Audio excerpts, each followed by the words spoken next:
The biggest thing I've learned is that you have to live every day as if it's your last day, because it might be. It was a nightmare come true, that's for sure. A girl came across the court, said to my wife and I, "Mr. and Mrs. Smith, something's wrong with Cassandra."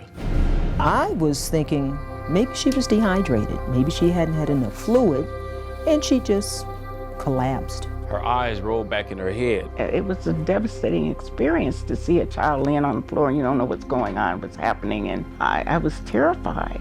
She was healthy up until that event. No symptoms, no problems, no nothing. It was like watching your life play out in front of you without you really being able to stop the cameras.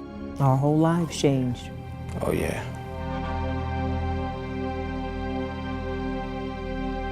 Our daughter had a heart attack at 12 years of age due to a congenital heart condition. Have you ever been in this place of despair? You just have to believe in God. You have to trust Him. That's the best you can do, because there's nothing you can do, absolutely nothing, and you just feel so helpless. So you just have to believe and trust.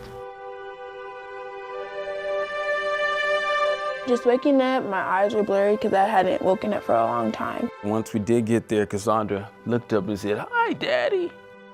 Her blood pressure had dropped to a very critical state twice. She had to be put on life support immediately. We were tired mentally, emotionally, physically.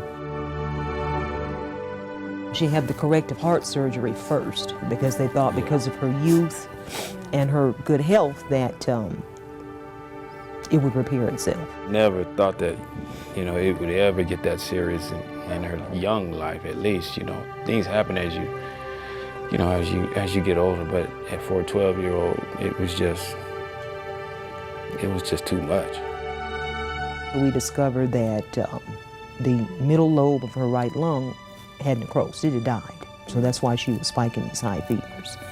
So a week after the corrective heart surgery, here we are again making another decision for another surgery. Every day I go in there and I say, "Cassandra, keep fighting. Cassandra, keep fighting." I would just continue to tell her that every day, just to keep fighting. She had a heart MRI, and it was on a Monday. I'll never forget it, March 12th. She had 16% function on one side, 13% function on the other. I was constantly hearing the voice of God saying, "Do you trust me?" And I was saying, "Yes, but." And it was always, "Do you trust me?" The doc got with us again and told us we needed to do something, that she was not going to be able to keep her heart. He said, "We're going to move her up on the transplant list." How do you tell your 12-year-old that she's going to need a heart transplant? I just knew in the depths of my soul that Cassandra was going to be okay. The MRI was on a Monday.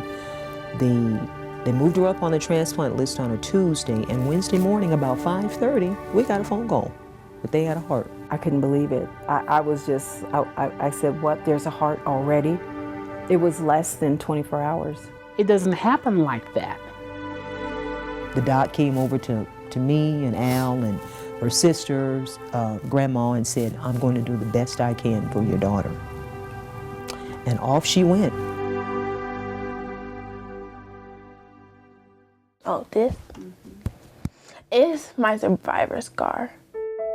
I don't always show it, but people ask me about it a lot, and I just say my survivor scar, I guess. What I see with Cassandra is that she's willing to live. She is vibrant. She is enthusiastic about what she does, and her singing. Been there before, but that life's a bore. I think I have another purpose. I don't know what it is. Nobody really knows what it is, but I think you have to live.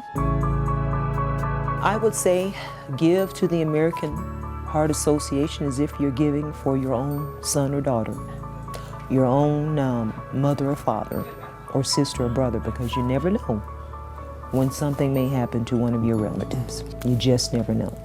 Give it up. Open up your heart That's right. and Oh my God. share. It's what we learn from case to case to case that can help someone else. All the things that they've learned that helped Cassandra, without the research and the knowledge that's gleaned from everything that we do, she would not have been saved. I'm excited about the game. You know, as we all have to overcome our fears and move forward in life and appreciate the gift that you've been given and just live. Just live. Amen. It's gonna be a good game. Yes, it is. We are so very happy and so very proud to have Cassandra joining us tonight, not just as a spectator, but Cassandra is now back on the team, playing the game that she loves tonight.